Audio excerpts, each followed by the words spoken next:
Hi, welcome to Holidays Live 2022. I'm Josh. I work with Foundation for Baltimore County Public Library. Hi, I'm Emily Williamson. I work for the communications department. I obviously am not Julie. She's out sick, so I'm going to try and do my best to fill in here. But we appreciate you stepping in at the last minute. Yeah, always. Very last minute, so yeah, we really appreciate it. Sure thing. She does all of our media stuff, so we figured she could handle it. No pressure. None at all. This is Giving Tuesday. You may have heard that somewhere, maybe in your email inbox, with the millions of emails flooding in, asking you to give to various charities, and we're one of those charities we're hoping you might give to. Think about us this holiday season. End of year giving is coming up, and we really think this is a great way to kick it off by donating to the foundation. We help support the library and all of its programs and innovative things like the mobile library law center and things like that here at the library, new things that aren't necessarily covered by the regular budget. That's what the foundation jumps in and helps cover. So today, on Giving Tuesday, if you donate $100 or more, you get this lovely bag. Ta-da-da! And this bag is only available today on Giving Tuesday to donors of $100 or more. I mean, look at it. Who doesn't want this cute bag? This cute little owl, decked out for winter. He's got a little hat on, sitting on some snowy books. Don't leave your books in the snow. That's a good library tip. But for the owl, we'll let him get away with it. He's awfully cute. Yeah. But donate today, $100 or more, anytime today, and you'll get that bag as a thank you gift. And we've already had a ton rolling in, which is really awesome. So we're really appreciative of everybody who's donated so far. We're just really excited to see kind of what the day brings. Yeah. So this is a great bag. If you know what else is great? Books. They are both great holiday gifts. And so obviously if you're a library supporter, there's a great chance that you like books and maybe you need some recommendations on what books you can gift to your family and friends. So to talk about it, we're bringing in Collection Development Manager Jamie Watson. Hello, thanks for having me.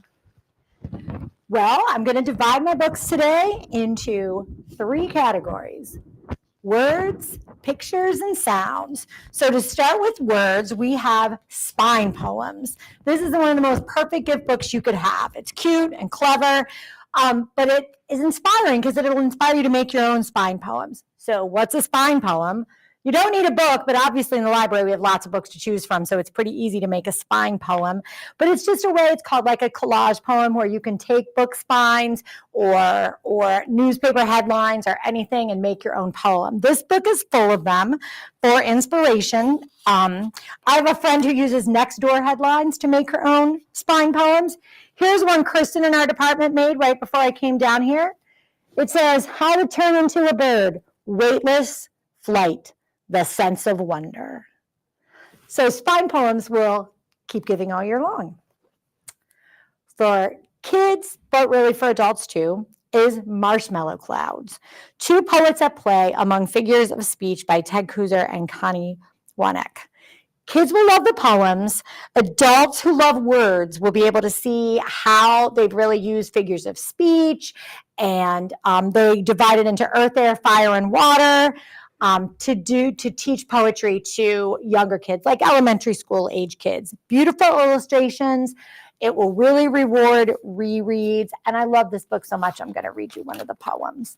It fits our theme. It's called Fireplace.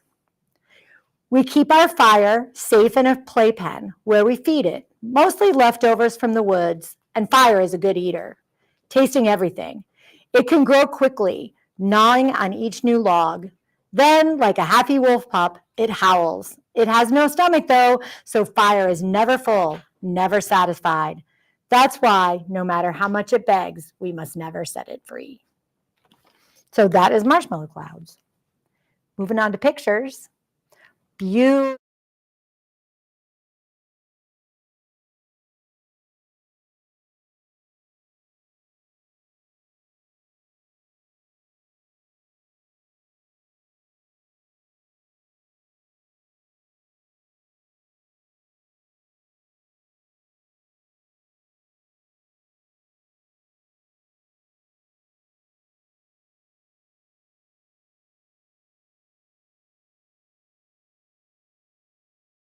Photographs, the settings, the stars, it's just old Hollywood glamour with a contemporary twist.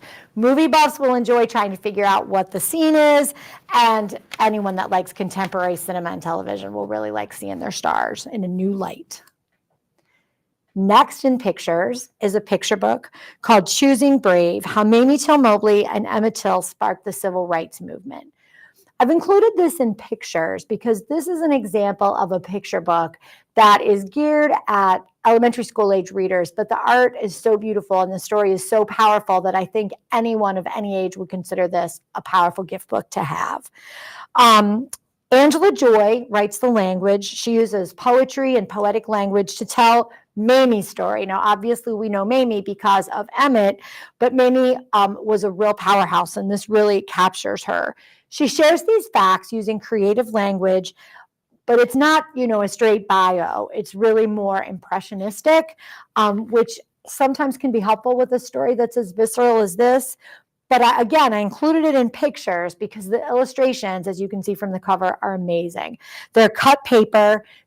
Every picture looks like it could be in a museum. And in fact, the illustrator has artwork in the Smithsonian Museum of African American History and Culture. It's just a perfect match between words and pictures. And I hope to see a lot of this books when they announce the book awards in the new year. So finally, sounds. Our first book is called Gibberish by Young Vo. This is another picture book. Young is a Vietnamese, he's a young Vietnamese immigrant is named Dot. He hears sounds that he doesn't recognize. They just sound like gibberish, but to us, they're English. He tries to make sense, but he just cannot make sense of what he's hearing. But someone keeps trying, and soon the gibberish starts turning into words like tree or Julie. A shout out to our missing compatriot today, Julie. Julie is the young girl who tries to work with Dot to help him understand the gibberish he hears around him. Cool fun fact, Young Vo lives right here in Baltimore County. He works as an animator, and he's used his animation experience to illustrate this book, which really adds to the appeal. All kids will enjoy it. New immigrants might find it special, but any friendly kid will like it. Even adults, because it got a glowing review from lexicographer Corey Stamper, who works for the Merriam-Webster Dictionary, who said that the lexicography in this book is really interesting. So if you know any linguistic people, this is a good gift for them. And finally, my last two. I'm a big music buff, and these are two of the best reviewed music books of the year. The number ones is 20 chart-topping hits that reveal the history of pop music by Tom Brehan. He writes for music blog Stereogum, and he's had a column where he's been talking about the number one things that have been on the Billboard chart for the last few years. Here he looks at 20 of them. And they go from when the chart started in 1958 to now when your music is more than likely to be streaming. And he talks about how these songs reflect the culture that was going on. He talks about people who never have hit the top spot, like Bob Dylan has never been a number one, and Bruce Springsteen has never been a number one. So it's a real walk through history and culture, with the top number one song of the year being the thing that leads it. And finally, on the come up is an oral history of the rise of hip hop by Jonathan Abrams. Abrams, a journalist. His last book might be familiar to some of us in Baltimore because it was All the Pieces Matter, which was the oral history of The Wire. This is a look at hip hop culture over the last 50 years, if you can believe it. It's 50 years old, and how it's become the dominant genre in music today. I love the oral history format where you just interview someone and let their own words do the talking without adding any context. He goes from Curtis Blow to Ice Cube, Grandmaster Caz, Ice-T. All kinds of familiar names are in there. Perfect for a young person who's just learning about hip hop or an old head from 50 years back together. That's what I've got for today. Thank you so much, Jamie. Sure, Always thanks. like the best recommendations. Yeah. And don't forget to look at all our new book recommendations all year round. Yeah. Thank you. Yes, on the blog, we always have new book recommendations. I was going to say the virtual display that was just put up today actually is holiday fiction, and I was actually going through them trying to figure out how many books I could get read, which I always make a big TBR list, and then it just I'm really looking forward to that pop book. I think that's so cool. I am not a pop person, but I think that would be such a cool way to look at it and look back. I, of course, instantly thought about Taylor Swift's Midnight album. Like, if this book was in 10 years from now, how many of that, would be on there? Yeah. So that one sounded really cool. A lot of good recommendations. I was already, making a list for friends as well. Yeah. Oh, that'd be perfect for so-and-so. But while we're talking about gifts, we also should mention that we have our brand new winter collection. It's up on our Etsy store, the Be All In shop right now. It's a lot of brand new stuff this year. There's a few familiar items you may have seen last year, but things like this mug, our mug, both of us have a mug from the shop this year with new designs on it. This one may be familiar from the bag. This one is called Seasons Readings. It's like a book tree. It's really cute. We'll drop a link in the comments section so that you can check that out if you want. But they make great Christmas presents. If you order now, you'll have them in plenty of time for the holidays. Things are going out really quickly right now. I know. Jen in our department was saying that she got hers in like 2 days. I couldn't believe it. It was amazing. Yeah. Not saying that for everyone. These arrived really quick too. It was really cool. So all of the designs were made actually in-house with our graphics department, Emily and Ashley. So a huge shout out to them. They were amazing, and you wouldn't believe how fast they created them. We were just kind of talking about them, and they really took an idea and just went with it. And it was amazing, the designs that turned out. They're so talented. And there's even stocking stuffers on there. There's bookmarks, all kinds of cool things on the shop. So there are a couple of ornaments that I was looking at, checking out. I think they're really, really cool. I love the ornaments. They're new this year, all new designs. Another great way to support this foundation is while you're shopping for gifts, if you're on Amazon, use Amazon Smile. So it's smile.amazon.com. You can designate a charity of your choice, and Amazon will actually give a proceed of your sale to that charity. So designate the foundation, buy all your Christmas presents, and we actually get a cut of that. So it's a great way to give back to charity while you're doing your Christmas shopping.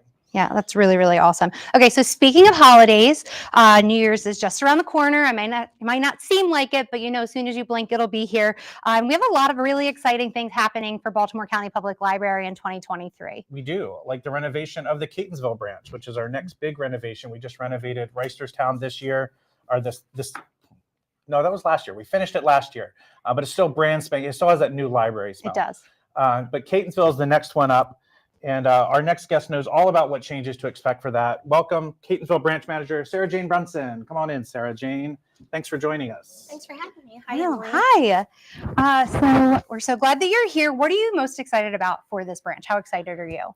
What I'm most excited about, it's not very glamorous, but that was my childhood library. So even though I've worked across the county at all these different branches, I know how nostalgic libraries are, especially if it was like your first time, like getting your library card, checking out a book. Right.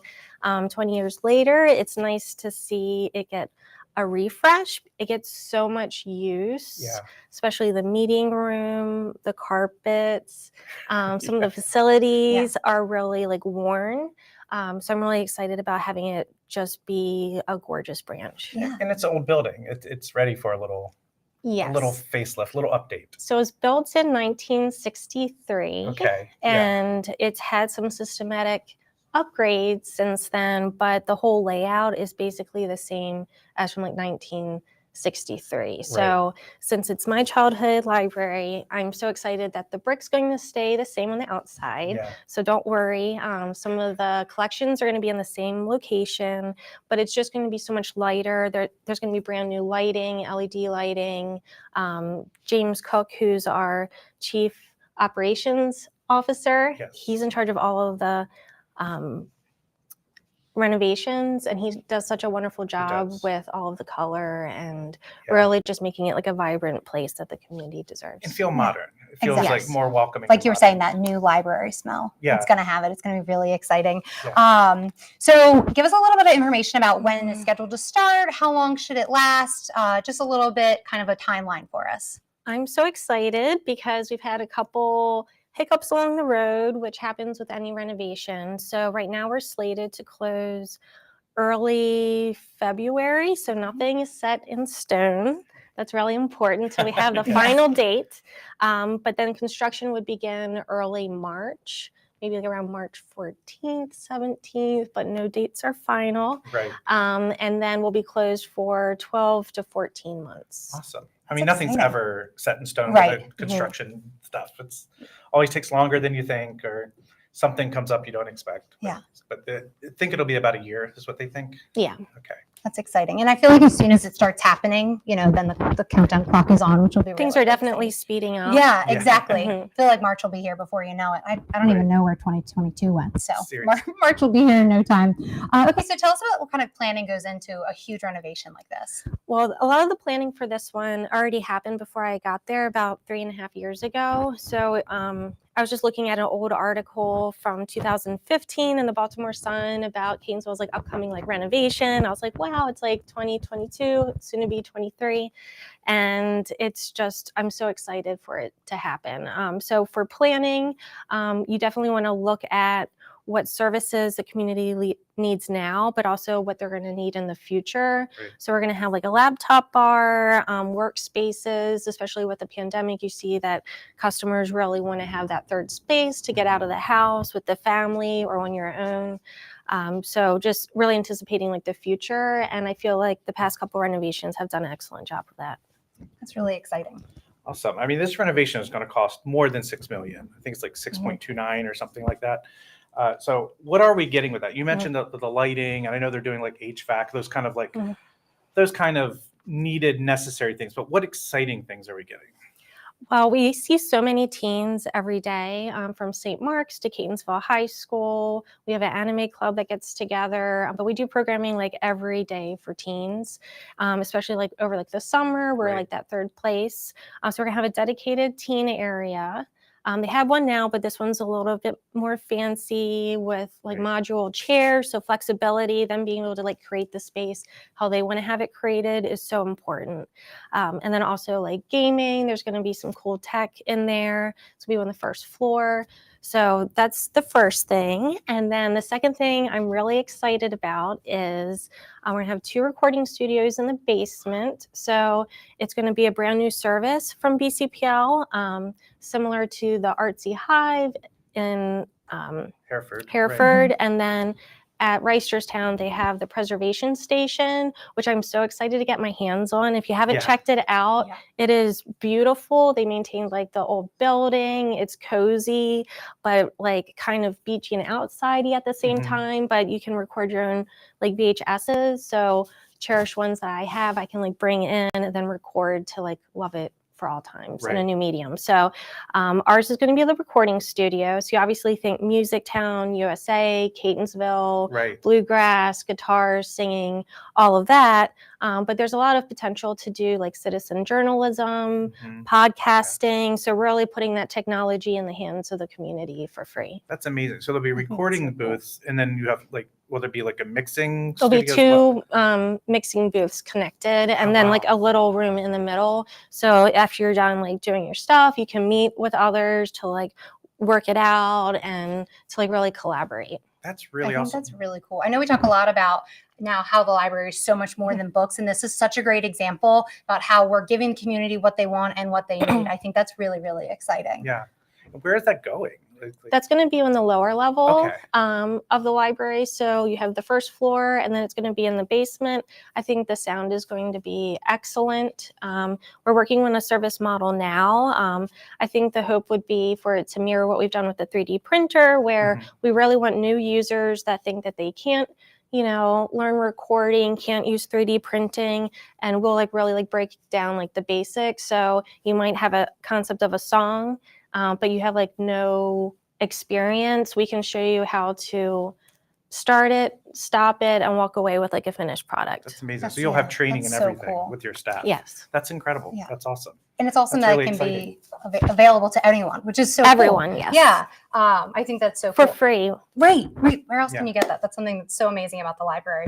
So what are the staff going to be doing during the renovation? So we'll be working throughout the county. It's a great opportunity for us to get experience in other communities. Baltimore County is like so rich in what they have to offer. So we'll be working throughout the county, but then also meeting, really keeping the team together. together. So we learned our lesson throughout the pandemic of like how important being in touch is, Yeah. working together as one team. So we're going to be working on the service model for when we reopen.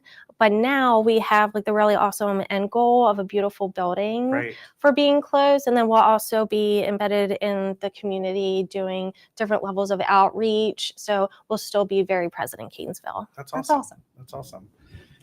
Well, I know you can't wait for it to all be over, so you can get back in there and be back in your community once it's going to be a long time. A year feels like a long time. It'll Yeah. probably fly by. But thank you so much for joining us, and thank you for all you do for the community. I know we've been getting gifts in all morning, and everybody writes a little line on the comment section just saying how much they love the library. And Catonsville's actually been mentioned a couple times already. Oh, great. So, yeah. Yeah. Well, thank you for having me. Yeah, absolutely. Thanks for joining Thanks us. so much, Sarah Jane. Let's hope it stays on schedule. 2024. I know, like you said, 2024. it seems like it's a really far away, but Yeah. it's gonna fly by. Well, I mean, even talking about 2024, I just read the next season of Andor, which if you haven't watched it, a little plug for Disney Plus, it's fantastic. But their second season isn't coming out till 2024. And I was like, oh, that seems so far away, but I know like it'll be here before you know Yeah. it. Yeah. I thought the same thing with a couple of other shows. It seems like it takes forever and then it just Yeah. appears.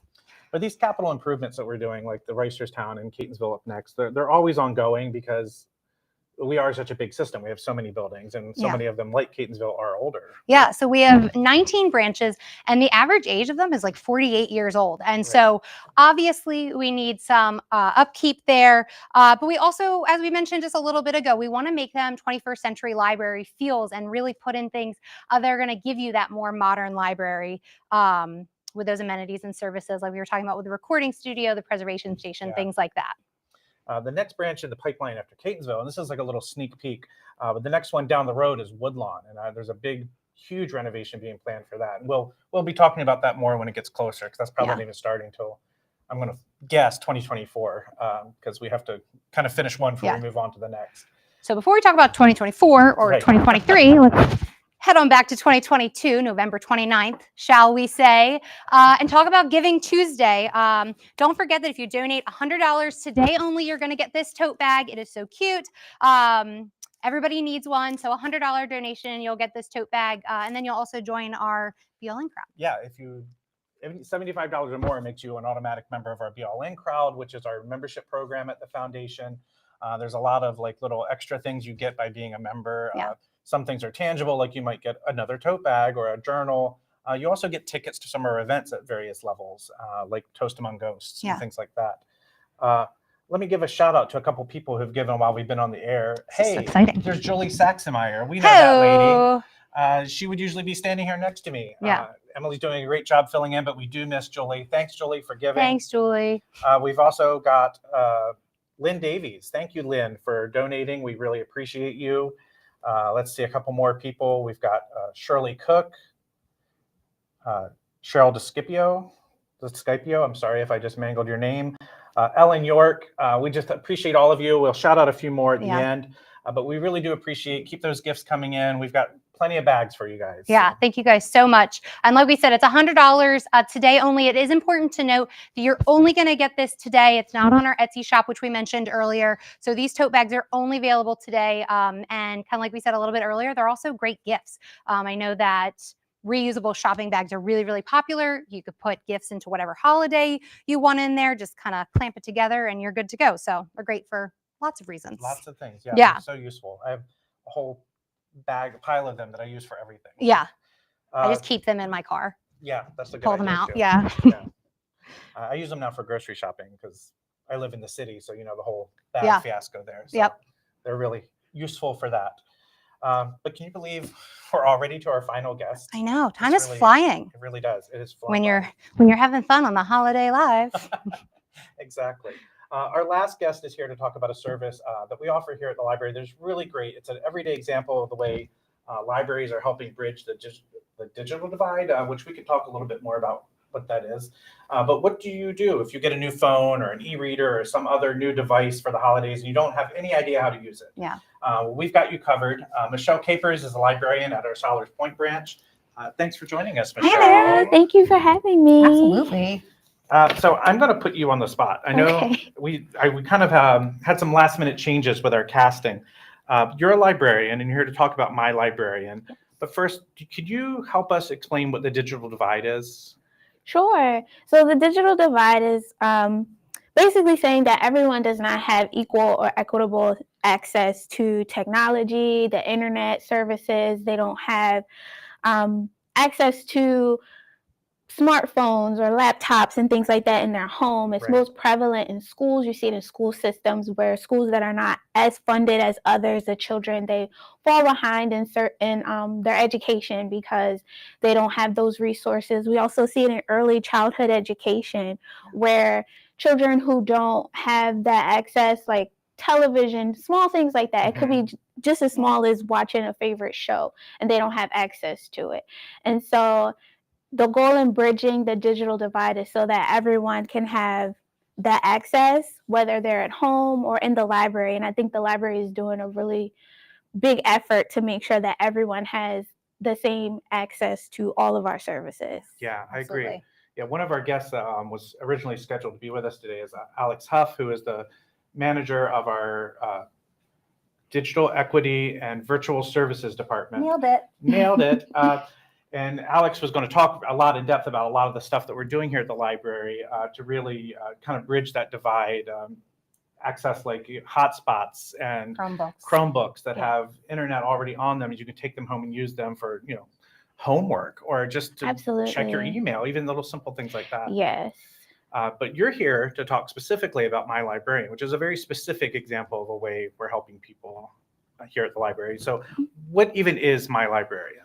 So My Librarian is a one-on-one appointment between a guest and a librarian where they can come in and get an hour of uninterrupted free help with whatever they need, whether it be creating an email account, help with building their resume, or it could be something as small as, I can't get this program to work on my computer. Can you help me figure it out or help me talk through it? Or even I need help setting up this equipment for my child's school, a school laptop or things like that. And so the service is really great for people to come in and then they need that help without having to worry about, oh, there's 4 other customers that need help. Yeah. And that way that librarian is there just dedicated to helping them. They have the opportunity, the librarian has the opportunity to do a little bit more research to find out what they need. And so that way both parties can come in and be prepared to do as much as they can in that hour. It's nice that it's uninterrupted, just one-on-one. That's so important. Yeah. I love that. And people can even bring their own device. So if they get something for the holidays, they can then bring it in and you guys can help.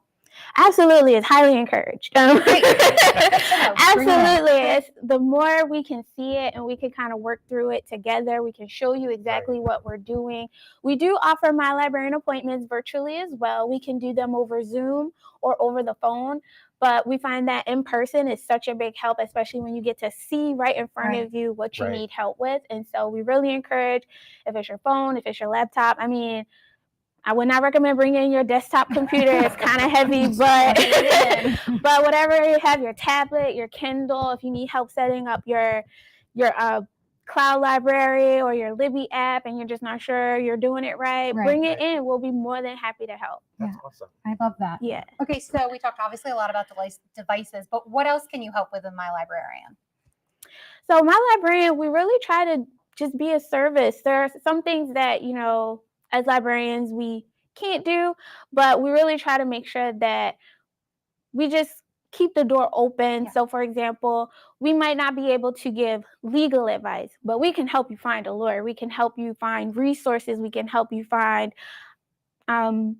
companies or pro bono folks, people in the community, things like that. So really we try to keep our options open and make sure that everyone knows that even if it's not a straightforward answer, you're not going to walk away empty-handed.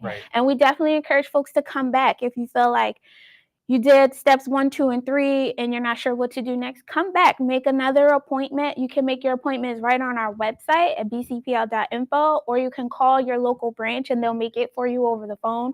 Call you to follow up, make sure that date and time is still good, and just come in. And you could come in as many times as you want. There's no limit. So we definitely encourage people to utilize it as much as they need to. Awesome. I love that. Yeah, and so you can just go to the website to make an appointment. It's like a little form. Yeah, so it's a form. If you go to our website, it'll be under services and the option will say ask a librarian. and there'll be an option that says schedule a My Librarian appointment. You put your name, your phone number, and we ask you to be as detailed as possible about what exactly you need help with, so that way we can be prepared coming into the appointment with you. And we follow up with the customer, make sure that that's exactly what they need, make sure that we're all on the same page, and we get you going. Do you have a favorite story? Have you somebody you've helped? Oh, yes. So my favorite My Librarian appointment, not to say the others were not good either, Right. but is one that always sticks out to me. It was probably one of the very early My Librarian appointments I did, and a gentleman, he came in, he needed help with his resume, and at the time I was like, me? Are you sure I can do this? And so I was looking stuff up. I was using our own resources. I was using our own career and development resources about how to structure a resume. I had these pamphlets, I had these flyers, I had everything ready. And he comes into the appointment and he's just like, oh, I just wanted you to read it over and make sure it was okay. And I was like, I can do that. So I was over prepared, but I was ready. So that is one of my favorite stories, because you go into it and you just never know exactly what that person needs. But I was able to still use those resources that I looked up for myself and then apply it to what he needed. So he didn't need me to help him build his resume. He just wanted to make sure it looked good, it looked functional, and it will result in him getting callbacks when he started to apply for things. And I felt very confident after doing that research that I was able to help him make small changes, whether it was, let's try a different word to say what you want to mean, and use keywords. We looked up the actual job posting and made sure it fit in. And so at the end of it, I was very proud of myself. I was very proud of him. He was a great person to help, and I hope he was successful. If you're watching this, I hope it worked out. And I thought it's always really good, you go into it and just have an open mind and just be open to what the person needs and just build that great rapport with each other. Great. Awesome. That's so awesome. Thanks so much. Well, it's such a great service, and it's obviously go check it out on our website. And thank you, Michelle, for coming to talk to us about it. I really appreciate it. Thank you for having me. And if you ever just want to go say hi, she's at Sailor's Point. Yeah. So. Yes, come check us out. Thanks so much. Thank you. Thank you, Michelle. When she was talking, I instantly thought about my grandparents. My grandfather has a Kindle, and I was talking to him the other day for his birthday, and I was like, oh, what are you doing, Granddad? And he was like, oh, I'm reading a book. And I was like, oh, what are you reading? And he said, this book I read like 8 times. And I was like, oh, well, do you want to put a new book on? He's like, oh, I don't know how. And so when she was talking about those services, I instantly was like, I bet there's a lot of people who are doing that. Yeah. And that My Librarian is perfect for that. Yeah. So anyway, I think that that's such an incredible service. And especially that one-on-one time. It's cool. It's not crowded. It's not overwhelming. It's just you and the librarian, which I think is really cool. All right. So we have more time for shout outs. Oh, I think we do. Let's see. Yes. Oh, Dana Parisi. Thank you. If you're watching, Dana is an old friend of mine. We've known each other, probably 15 years. Dana, I'm not aging us at all. Known each other for a very long time. So thanks, Dana. I appreciate that gift. We appreciate you. Let's see. Do we have any more else that came in? We just talked about James Cook. James donated earlier. So thank you to James. He's our, what's that new title? He just got a brand new shiny title. Chief Operations Officer. That sounds real close, if not exact. Sorry if not, James. Yes. One of our, used to be assistant director, but he has a shiny new title. So, Robert Lathrop, Hale Senior. Let's see. Melvin Holtz, thank you so much. Thank you so much. Yes. And we appreciate everyone who has given today. Lenore Murphy, we appreciate you. We have a lot of gifts coming in today, and we just appreciate everyone who's giving. But be sure to give if you want that bag. $100 to get this tote. I talked this morning. I was going to do a nice little look at this bag. Ooh, see, it's great. Look at it. You know you want it. You can only get it by spending $100 today on Giving Tuesday. And of course, all that money is going to be going to really, really great things that the foundation helps with. Yes, it's for a good cause, and you get something great in return. Exactly. So thank you, everyone, for joining us for this Holidays Live on Giving Tuesday. From Emily and I and everybody at the Baltimore County Public Library and the Foundation for Baltimore County Public Library, happy holidays. Happy holidays, guys.